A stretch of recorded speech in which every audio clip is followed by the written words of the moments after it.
Hello, good morning and welcome to what will be our final webinar in the Watermark Masterclass series for 2021. For those I've not met, I'm Caroline McAuliffe, a partner in the Watermark Interim Executive Practice. I'm joined today by the interim team, Lisa, Jacinta, Donna, Suzanne, Alicia and Cassidy from the interim team, and we welcome you. We've enjoyed and had the great privilege to be able to host some amazing presenters throughout the year who've shared with us their wisdom and expertise on some very current and relevant topics. Now, in case you've missed those, I'm just going to do a quick review of those topics. In February, Stacey Edmonds came to talk to us about how to upskill and reskill in this new learning world. In April, we were joined by Paul Lyons and Pete Clark. How do you achieve external success and internal personal fulfillment? In May, Renata Bernard talked to us about building connection and presence in your virtual interactions. In July, we were joined by Louise Broekman, the CEO of the Advisory Board, to help us understand the growth and the impact of the advisory sector. And in October, we were rejoined by Paul Lyons and Pete Clark for round two, but this time the topic on alignment of organisational and personal performance. So if you've missed any of those webinars, please feel free to watch the recordings that are available on our website or via our Watermark Company LinkedIn page. For today's presentation, it's on the expansive topic of understanding business transformation and how to lift performance. I have the great pleasure in a moment of introducing you to Kieran Duck, who's an expert in this field. I first met Kieran a few years ago and was very happy to be able to place him as an interim chief transformation officer with a client who is undertaking a whole of enterprise transformation program. Kieran was able to successfully lead and deliver that transformation program with some great outcomes. We also shared a passion about our areas of expertise, and we were both in the middle of writing books. Myself and Jacinta, my business partner, were in the middle of writing our book, The Rise of the Interim Executive, and Kieran was nearing the end of writing his book, The Complex Project Toolkit. Both books were successfully published earlier this year. It's great to compare notes with Kieran on what is a real labour of love, but also a fantastic achievement. So congratulations, Kieran, on that publication. Kieran is an advisor and coach to senior leaders running complex projects and transforming organisations. He has redesigned and rescued multi-billion-dollar projects and led business transformations. He's also a global presenter on using design thinking to drive step changes in project and business performance. Today's presentation will run for around 45 minutes with the opportunity to pose questions throughout by either using the chat box or the Q&A box. So please ensure your options in those boxes are switched to visible to panelists and all participants so that we can all see your questions and discussions. Kieran is very happy to answer as many questions as possible throughout, and we might have some time at the end also for Q&A. So the session, like all in our series, will be recorded and available to view via our website and our LinkedIn page. Look, transformation is at the heart of many of the interim executive assignments we're asked to manage, and is one of the key reasons our clients call us for assistance. In this year's interim executive survey of the whole market, around a third of respondents told us that business transformation and specialist skills not available in-house were the top two reasons clients engaged an interim executive over the last 12 months. So it seems in our current and future environment, we are required to be not only technology savvy, regardless of our core functional expertise or our superpowers, but we also have to understand business transformation and how to lead and deliver in a transformational environment. So I guess this session with Kieran is long overdue. It's such a huge topic to cover, which we cannot possibly do in one session. So Kieran's going to break it down to one specific area so that he can leave us with 2 or 3 pragmatic and realistic tips and advice and takeaways that we can apply in our own environments immediately going forward. So we have so much to get through. So without further delay, I shall hand over to Kieran now to kick things off. Thank you, Kieran. Over to you. Yeah, thanks, Carolyn. As you mentioned, I've been through a few big transformation projects, some just large infrastructure projects over the last 10 to 15 years in particular. I'll talk about having worked with trains, planes, and utilities. But before we get started, I did want to understand the audience that we have here today and the spread of interest. So on the screen is a poll. Just want to get a sense as to what role you've had in transformation, if any, just to know where to sort of target some of the stories. If you could just click on those, that'd be good.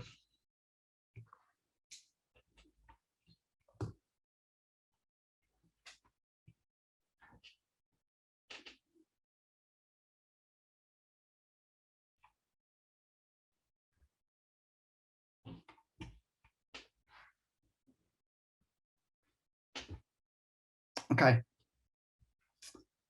Alrighty. Architects in short supply as per normal. You can never get enough of them. Okay, that gives me a good sense. Righto. Yeah, as Carolyn mentioned, I finished up an interim exec role about a year ago and got a chance to finish my book about complex projects and transformations. I'm going to take you through some of the main ideas of that today. What I'll take you through is the 5 characteristics of complexity, and they're quite important because when you understand it, it becomes clear why standard approaches, certainly to project management and to managing large changes, really don't work. And then I'll talk about a design-driven toolkit, so using the concepts from design thinking, and then dive into that toolkit in a bit more detail around the skills that I've seen are really important for delivering well in this sort of environment. And all of this is taken from the book that I've produced. One of the things that really stands out when you look at transformation is that the success rate can be really big. There's lots of surveys around, and I'm sure you've seen good and bad. And this is a quote from a couple of years ago from Brightline about the inability to implement well is a key driver in us not achieving what we're trying to do in business. And so delivering transformations is about delivering projects well. So I want to start with a question. It'd be great if you could put your thoughts in the chat. So the question is, what critical elements need to be in place to set up a project for success? So just any thoughts on that, just drop them in the chat function. Yep, governance, definitely a goal. Yeah.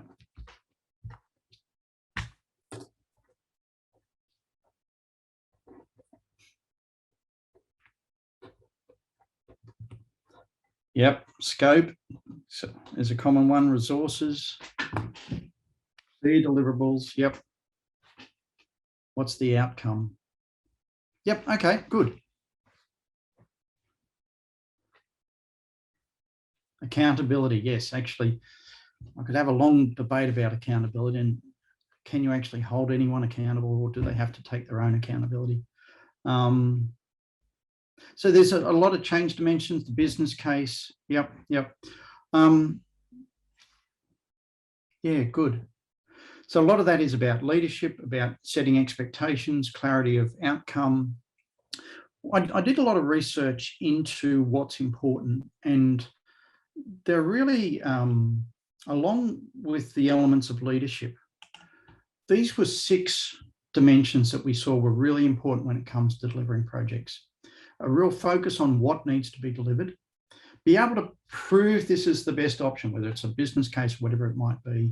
You know, you lock in an approach, you have documentation, plans and measures, and you set up everything to remove as much ambiguity as possible and also minimize the level of change.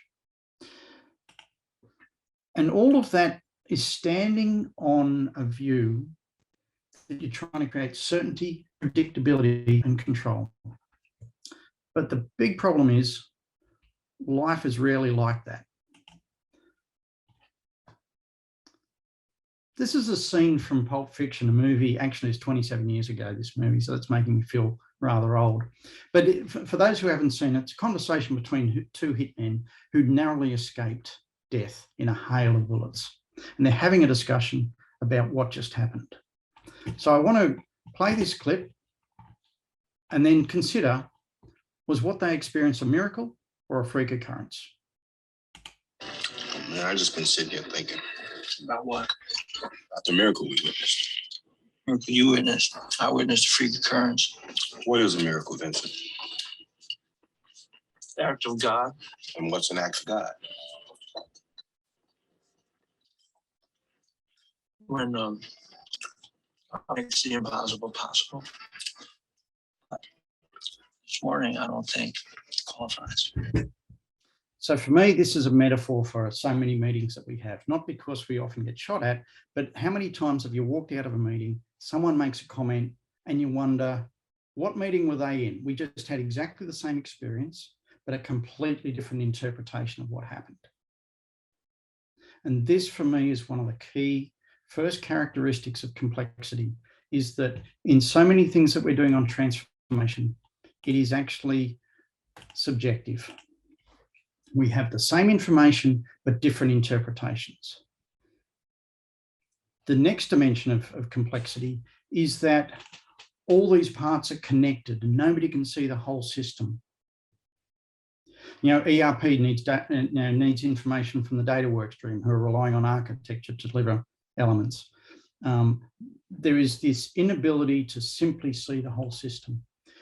The third characteristic is that things are actually unknowable. Not just you haven't done the work yet, but you don't know. You know, Kurt Lewin always talks about you never really understand a system until you try to change it. You know, when you're dealing with union negotiations, you can poll the staff, but it's only until you see the vote. So a lot of these dimensions you can't plan in detail for. The situation is unique. It's the first time this group of people have addressed this problem in this situation. And no matter how much you go, yeah, I've done this before, this one's going to be different. And then finally, it's constrained. And all projects are constrained, but transformation normally has this, really significant trade-offs and high visibility. You know, it can end up on the front page of the papers if you get it wrong, which drives a real conservatism and more oversight, and therefore more opinions come to play. And so when you look at these characteristics, which are really quite different to that certainty and control, what do we see tends to happen? What actually happens is that the normal reaction, the best practice reactions, don't work that well in complexity. So imagine a situation, you've got a major work stream or a project that's underway, it's running late. You know, the milestones have been missed. There's too many surprises. We've just moved the steering committee from monthly back to weekly to try and bring this back under control. So what's the first thing we do when we bring in some new capability? You look for some quick wins. But because of the complexity, this takes longer than expected because it's all connected and it's all opinions. And so, okay, so you react to that by you improve the plan. We need a better plan. But there's too many unknowns still. We can't plan because there's just stuff that we haven't worked out yet. Okay, so we need to get more detail. But when we get more detail, all that happens is confusion. You start to pull this thing apart because the connected nature of it, diving into detail creates even more confusion. Okay, so we go back to the original scope. Let's go back to what we originally said. Let's just simplify this. But in doing that, the world's moved on and probably the people who wrote that original scope aren't there anymore. So at the end of the day, just go, okay, fine, I'll just replace the team. This is a really common reaction and it comes from applying the wrong mindset. So what's going on here? So what we've got happening is that we've got this focus on certainty, predictability and control. We're trying to minimize ambiguity and we're trying to plan this thing and show progress, but all of these characteristics get in the way. So the risk that we run is we just simplify this down, curtail our ambition, to a level of something that is just achievable. But we need to do better than that. And so what I'm suggesting is a different toolkit, one that doesn't tame the situation too quickly. It looks for connections, it understands opinions, it copes with ambiguity, and actually creates a greater sense of possibility. So again, when I pulled this problem apart, I looked at the fact that our standard toolkit is a scientific approach. It's looking for something that's repeatable, codified. It removes individual nuance. But the toolkit I think we really need to look for is one that's based on a design approach. There's a problem with a design approach, and that is nobody knows what it is. So, another question, answers in the chat. What comes to mind when you hear the term design thinking? So if somebody said we're going to use design thinking, or we're going to bring in a design thinking approach, what does that mean? Okay, buzzword, yep. Collaboration. Okay, IT, right. Time consuming. Okay, these aren't very complementary. Yep. Okay. Human-centered design, yes. Building a plane while it's flying. Yeah, and let's not confuse design thinking with an agile approach too, because they're often brought together, but yes, this creativity. Okay. So I spent a bit of time looking at all the literature on design thinking, and there were 5 characteristics that really stood out.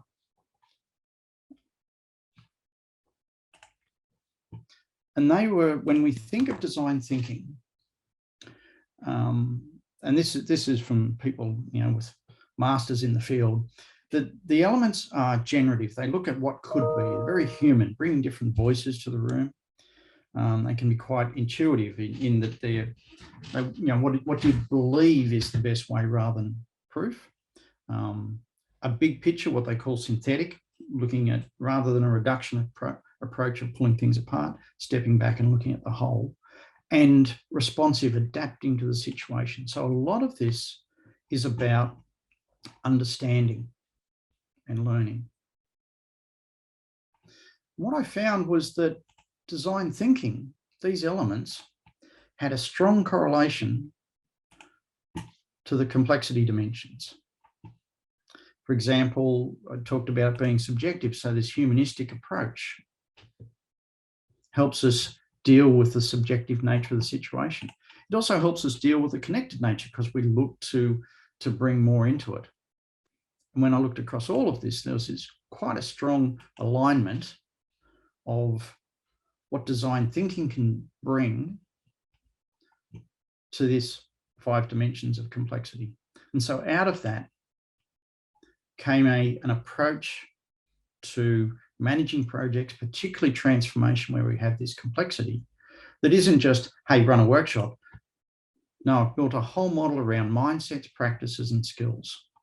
What do I mean by that? So a mindset that moves from this predictability and control to one that's more focused on curiosity, flexibility. Practices that are not just about scope and plan and track and manage, but about connecting ideas, about holding space for ideas to emerge, but also finding a way, responding to the situation. And then in terms of skills, it was about moving from just planning and measuring to much more human-based, design-based, the importance of conversation, sense-making, and adaptation. And so it's that last one, this model around the skills that become valuable in transformation is just what we'll cover off today. So in terms of the skills, they break into 3 areas: conversation, sense making, and adaptation. And these are straight out of the designer's toolkit. Conversation is about how we understand another's reality. Remember how it's subjective and connected. Sense making is gaining a deeper understanding, because there's no single truth here. And then adaptation is about responding to this emergent situation. as you said. So the plan is now just to go through each of these, give you a bit of a sense of what these skills are. And these are the ones that become important in transformation.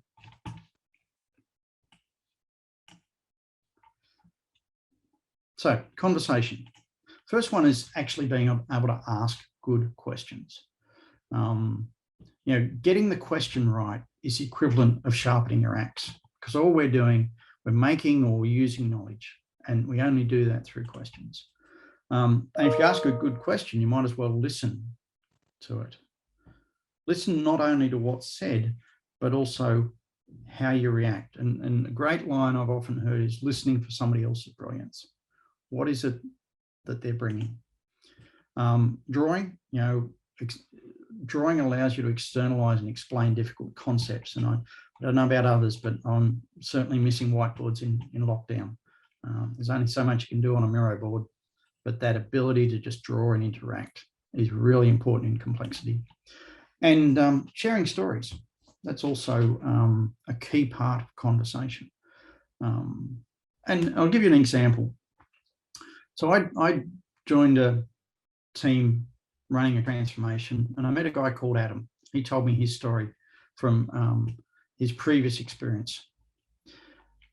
Adam was on holidays riding his Harley through the outback, and he stopped for the night at a pub, went in, had a beer, headed upstairs, get washed up to come back down for dinner, and got a message that he'd been made retrenched. Didn't know it was coming, and he just got fired from the job that he loved. He was 2,000 kilometres from home, and he didn't know what he was going to do.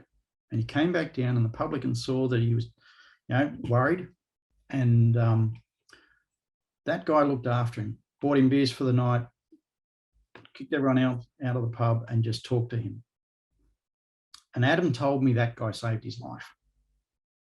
Now, when you hear that story, you could hear it as somebody helping somebody in time of need. You could hear it about mental health, or, what I took out of it was you've got to be very careful how you retrench people. But the point of it is that a story brings forward so much more nuance to the situation. And that's why in transformation, in managing it well, stories are really important, and they take time. You've got to listen to them. But when we look at this conversation group, and somebody asked me which of these are sort of the prime skill that you pick first, for me, it's asking good questions. I've seen on a multi-billion-dollar infrastructure project where the builder and the customer were at loggerheads. I asked a simple question: what's the biggest frustration here for you? And talking to the builder, they said the biggest frustration was that the design process was taking too long to sign off. So I asked the customer, what's your biggest frustration? For them, they said the design process was taking too long to sign off. They actually had they had slightly different lenses, but they had the same process in scope for what was the problem. But it was only in asking the question to both of them were we able to build a new way of operating and actually brought that project back on track, hit the next milestone on time. Actually, also, there's a great line from Hannah Gadsby recently where she talks about only a question has the capacity to be flexible enough to create wisdom. Statements are absolutely oblivious to the nuance of the individual that you're dealing with. So yes, if there's one skill in conversation, for me, it's making sure you know how to ask a good question. The next group of skills was sense making. And this is about how do we understand the situation. And this is absolutely straight out of the design toolkit.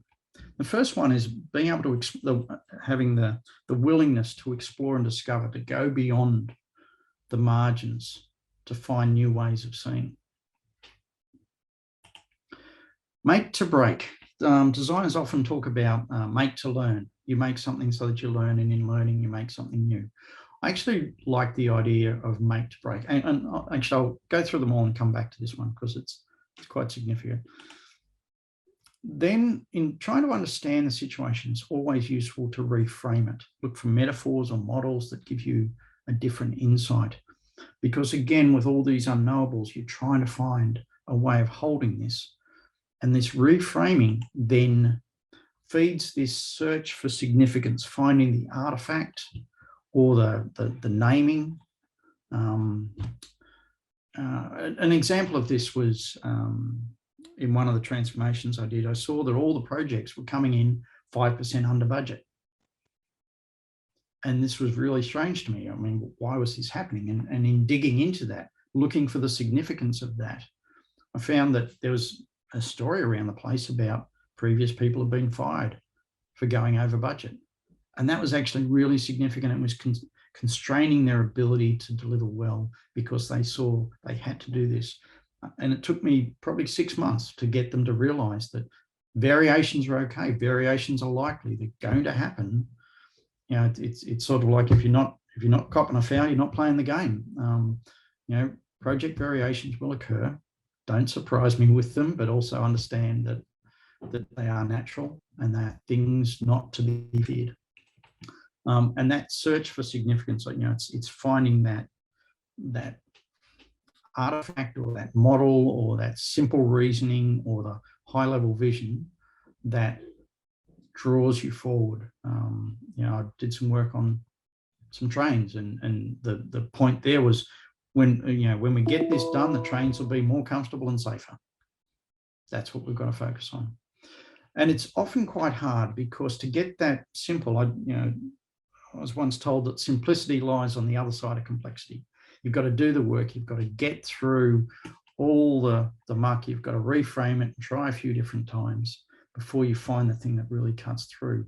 And in complexity, taking the time to find that point of clarity actually helps you get through the fog, gets you through those hard times.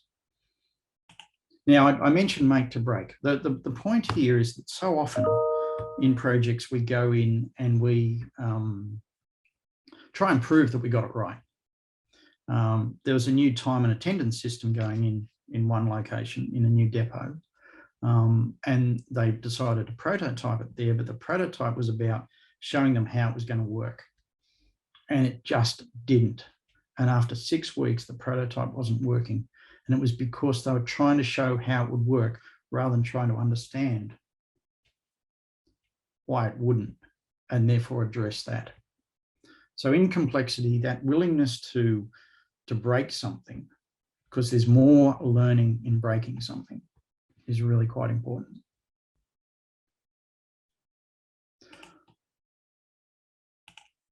Okay, so the last set of skills is about adaptation.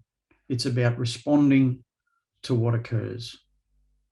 The first one is this willingness to sense and respond, rather than, this is a variation on a military term, but no plan survives first contact with reality. It's going to change, and be willing to change. There's often, I've seen people hold on really hard to a project plan when there's no chance of bringing it back, and they're spending so much effort maintaining that false reality that you just have to take it, change it, and rethink your approach. Because in complexity, every interaction changes the situation.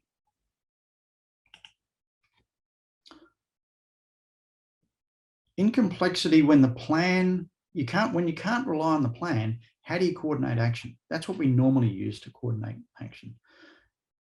You have to lead. You have to be willing to interact with people, management by wandering around. You've heard all those sort of terms. But when you can't, rely on a plan that you put together last week to really guarantee where you're going to go, you actually have to step up. And you also can create the context. This is a point that I think a lot of people miss out on, is that transformation is a human-generated concept. It's a social agreement. So if it doesn't work, change it.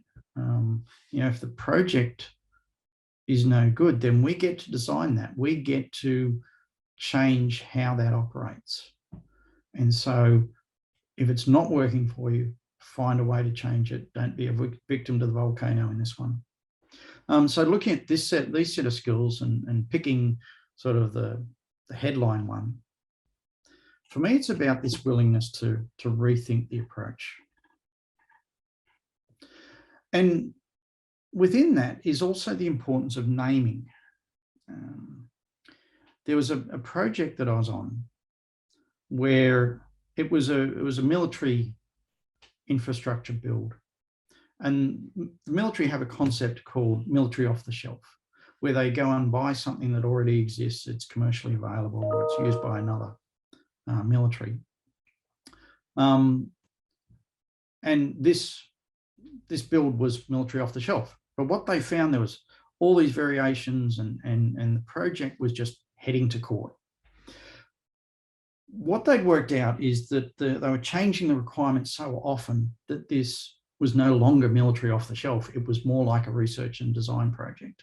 But they were trying to manage it with this cost control and the mindset and a distance associated with the normal way of operating that you do when it's off the shelf. When they realized that it turned into an R&D project, they changed their processes, they changed their way of operating to realize that that's how it was. And it took all the heat out of the system. So they renamed it. It created more flexibility in the way they operated. They got out of court and got back on track.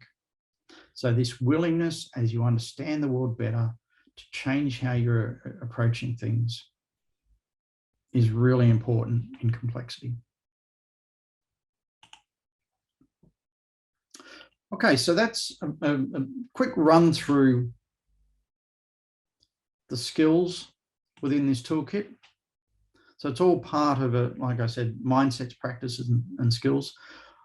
Took one slice out of that because it takes quite a while to get through all the other bits and pieces as well. And so wrapping that up in terms of what that all means. Transformations are complex. They're emergent, social undertakings. There's opinions, it's all connected, it's difficult. And I think when we don't realize that, when we try and just use the standard approaches for prediction and control, they become ineffective. And you can bring best practice, but best practice doesn't work here. So this design approach is much more effective. This bias for understanding and learning has to pervade the overall approach here. And as I pointed out there, there's these new skills. They're different. They're more aligned to designers. And certainly I found they deliver a step change in delivering transformation. And as promised, 3 things to do differently. We're pointing them out a long way. Ask good questions. Take the time to get the question right. And it really is, when you ask good questions, it's a chance for somebody to tell their story and you'll be amazed what comes out. Don't just try and prove what you know. Try and break it. There's much more understanding in the modes of failure than just proving that you're right. And the last one was this willingness to rethink the approach. Rather than, the common thing is just hold the line. I was right before, I'll be right again. Turn your governance sessions into a debate of the plan, not just a red, amber, green, and anything that's red, we're going to have to re-baseline. Be willing to change it up, because the approach built around certainty and control just doesn't work in transformation. You've got to have a different way of operating. Alrighty, and for that, I'll open up for any questions.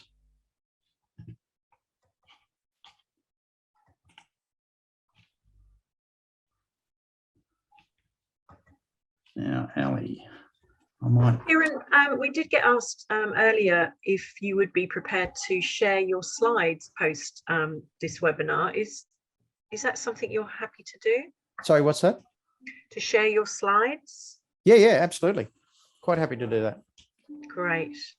One of the questions that came to mind, we often get asked by interim executives who are looking to, improve their skills and experience around transformation and delivery.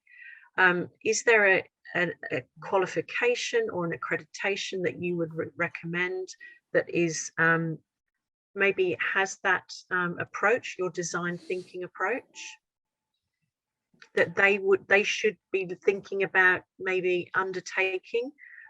What's your view on that? Yeah, I've found for each of the transformations I've been involved, I haven't been able to find a simple course that people can go and do. It tends to be customized to that situation. But I think also an important part is that what I'm suggesting here it's an extension of project management, not just a replacement. So I think if you have, people need a grounding in project management capability, and that's readily accessible. And then you can look to some of these design thinking skills separately. And a number of businesses, there's like the likes of the Luca Institute Luma Institute have design thinking skills. A lot of the business schools are now also having design thinking and in business courses coming up, but I haven't seen any one that you just go, okay, over here, this is a really good off one. the shelf. Yeah. And it really does depend on who your team is. Okay. One question from Murray: what role does organizational culture play in your model? Yeah, for me, that's if you remember, the fourth element was about unique. Organizational culture is absolutely critical in not just culture but language in a transformation. If you come in with a method that doesn't meet that way of operating, so I've worked in trains, which, a lot of those organizations have a particular culture. I spent a fair bit of time at Qantas, also a particular way of operating. And they are really, even though they're both transport, they're really quite different. So you have to understand the culture to be able to have anything fit. The way you connect with people, do you connect on is it important to connect technically? Or is it much more of a social organization? And even within large organizations, if I pick Qantas, if I'm working with the flight attendants, the culture there is different to the engineers. And the way you interact, the nature of the questions you can ask are really quite different. So it has to be the sort of base you're standing on that drives the language that you use. Okay. Another question here from Jim, who says, great framework, Kieran, and thinking. I can certainly relate to the dynamics you have outlined. Can you give an example of an instance you have applied your approach and the breakthroughs you realized? Yeah.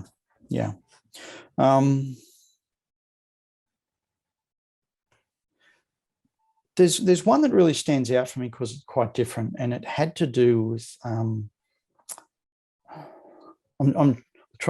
being very careful in terms of confidentiality of it's been so long it's probably okay, but it was around train design, and it was the design process on this train was that the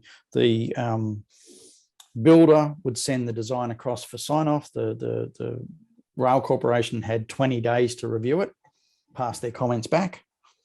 The builder then had 10 days to update it, pass the comments back, 20-day review, and we just blew that up. We basically said that's not how we need to interact here.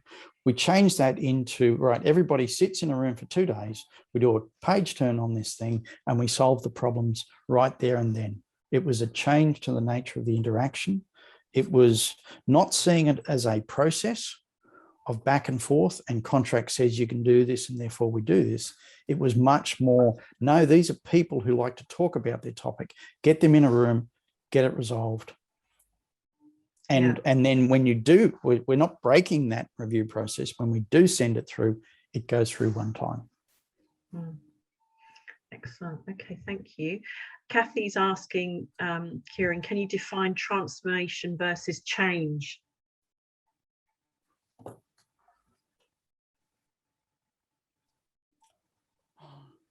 My first reaction is no. I'm also unsure as to the value. Okay, so I think transformation for me is about generating a new way of thinking. Yes, it's new processes and new skills and new capabilities. And in doing that, you're changing individuals, you're changing the way they operate, you're changing aspirations. So for me, change is a key part of transformation. And I guess these days we're tending to use transformation a little bit more around digital transformation. We've got new technology coming in, but all of it is about, digital's great, but it's the people who run it. And so you've got to, in any transformation, you've got to have that understanding of what's changing for the people. Now, there's also another, I've got a particular view that I think if you've got a lot of change managers, then you're not designing it very well. You need much more upfront interaction, but that's another piece. So yeah, I think if I had to do it, I'd say change is part of transformation, or it's a subset of it. Mm-hmm. Okay, thank you. Adam asks, he thanks you for your presentation. Do you have any advice for secondment of internal staff to contribute to projects? Sometimes they're assigned to project work without the scope of their existing role changing. For example, a salesperson having time taken away from customers to contribute to the project. What's your thoughts on that? That's a road to agony. People trying to do project work in magic time, after their normal job, it just means you're not serious. You don't genuinely want to do this. And it's a really hard discussion. It gets to the whole resourcing piece. I've never seen a hard problem be solved by somebody on at halftime. Yeah. I think, yes, there's ways of creating interaction, but realize that if somebody's spending half their time or even, 1 day a week on the project, it just means it'll probably take not 5 times longer than doing it 4 times, but 10 times longer. I just find that is a really difficult conversation to have, but worth having. But it gets down to, are you serious about this or not? Yeah, it's obviously, we great get line from Yoda on that one. We're getting calls to backfill those day jobs, right, to allow people to be seconded onto those programs. Actually, of work. Carolyn, absolutely. This is your entree, because at halftime or this and that. The line from Yoda is, do or do not. There is no try. So another question from Julia: are boards and senior teams using this approach in M&As and amalgamations, or still stuck in the legals and financials of the transaction? I think the vast majority are more stuck in the numbers, and what I'm suggesting here at one level actually pushes back on the nature of capitalism if you take it to its extreme, because you have to be willing to not know, and that doesn't work when it comes to the numbers. But I've always seen the belief to push through, because in complexity you're going to not know, and if you're not okay, if you struggle with not knowing, then you won't be able to do really decent transformation. You'll do something that's certain, that you can find that's been done before. In fact, there's a good framework by David Snowden called the Cynefin framework. That's Cynefin. It's fairly well known, and he talks about projects or situations that are simple and complicated, where we can use previous experience, or those that are complex and chaotic, where you can't. And they're two very different types of environments. And I think we tend to fall into the situation of just simplifying, and it's keep my job, and it might be complicated, but I can see where it's been done before. When you step into complex and chaotic, it requires leadership and belief and the possibility to fall on your face. It's a big ask, isn't it? Which a lot of people don't like, yeah. Yeah, exactly. Understandably. Yeah. Good question from Chris. What is the most unexpected stumbling block, unknown, you've seen when helping an organisation through transformation and change? I love the question. And I'm trying to think of times where it was just like, okay, is that what we're doing? All right. Actually, I'll go back to that train example, because I came in as an outsider, and it took me a month to get, and I was brought in by the CEO of the construction company, and it took a month for me to get that team to trust me, to build trust.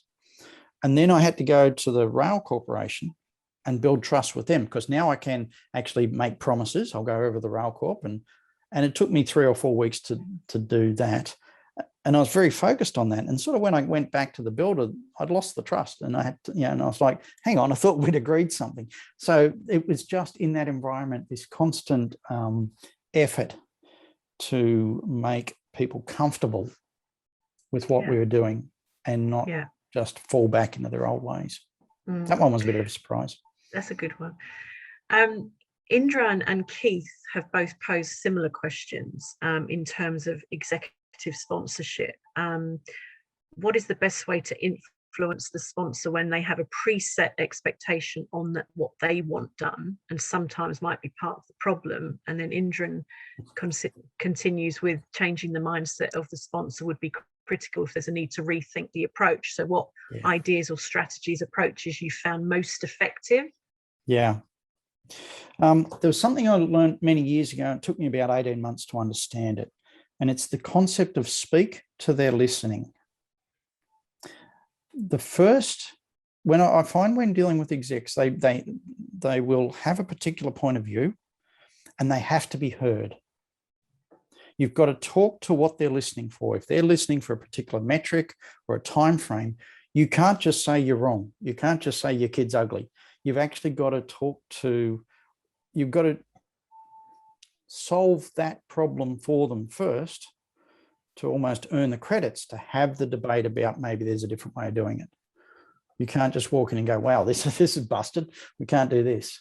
You have to deliver on what they're asking. And yes, if they have no listening, that's hard. But I've always found you've got to build those credits first, and then show a better way, because you've got to understand what's important to them. Why did that? If you understand, and this gets to the listening, if you understand why they hold certain things dear, you'll be able to place your ideas in their world. Absolutely. Yeah, I agree with that. Sorry, I just saw one that was about sponsors in conflict. Because that I've done that, and I can tell you it was not a very comfortable meeting. It was a couple of sponsors actually really arguing. It felt like sitting there watching the parents fight, and sometimes you just got to let that run. Yes, they're in conflict. And it's going to depend on the situation. It's going to depend on the culture.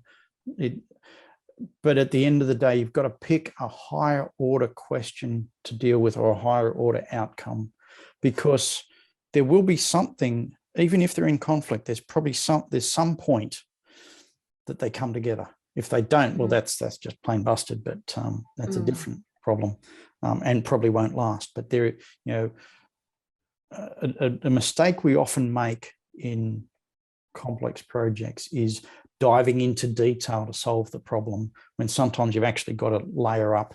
There's Rosabeth Moss-Cantor had a concept of zoom in, zoom out. And there was a HBR article on that. Sometimes you've got to back it up, try and find that common ground that's higher, because you'll argue to the death on something quite detail. Specific. Yeah. So that talks to values, doesn't it? Shared values and shared vision and purpose. And you can also get interpretation of values that is different. So even though they think they've got the same, and it's just, just listening for what's important to them, listen to their brilliance. Love it. A quick question here. What are your views on organizations going through transformation, in inverted commas, every 18 months? This time for sure. Okay, if you're doing that, then most people are just going to sit back because this too shall pass. For me, the transformation every 18 months means that you don't have a plan. And the conversation needs to be about where are we trying to get here? Or, and that's where you also get into the whole transformation as a buzzword. That's a real difficulty there. It's not real. It's just, we've labeled it, hey, we're doing some projects. Let's just call it a bunch of projects that we're doing this year. Because I mean, that whole idea of transformation is the new norm. I think responding to change is the new norm. And this is where there's no standard. In the same way I said design thinking has no common language, no canon you go to. I think transformation has become a buzzword. In fact, I fell out of love with it a few years ago as well. Same with strategy, because it was being used so much. But for me, we are constantly updating. But for me, transformation is about lift and shift in a big way. And taking people out of their normal roles, and not just getting them to do that and this, but a genuine investment in doing something different. Yeah.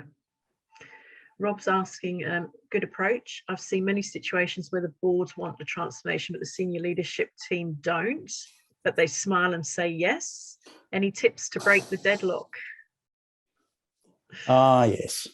Boards versus management is in fact, Colin, you probably have more a view on that.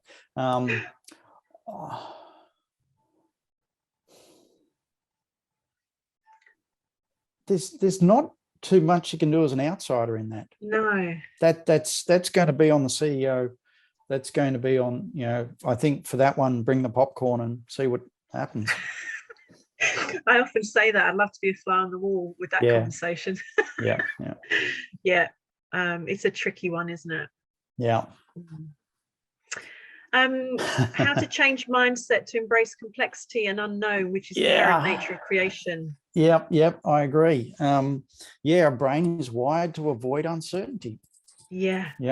Absolutely. We've got chemicals firing around all over the place that say avoid uncertainty. For me, there's levels of comfort that you need to get to.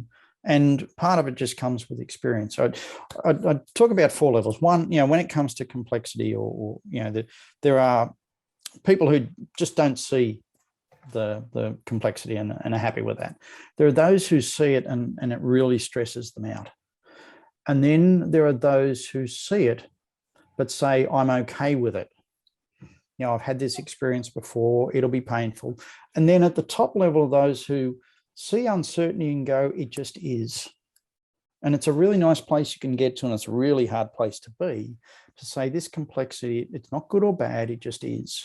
And if you can exist above it, and you can probably find examples of complexity. I mean, like my daughter yesterday, first time she took her car in to get it serviced, and the bill that comes out of that when they say the brakes and the tires need doing was very complex for her. It was a load. But for me, that'd be like, here we go again. And so I think dealing with complexity is at different levels. And it's just a matter of experience and a matter of being able to hold perspective, even if it is just this too shall pass. Yeah. Jody asks, what rhythm of meeting operating can support adaptability in a transformation? It'll depend on the situation. So the last transformation I ran, the first thing I did was actually push the board meetings out. They were monthly.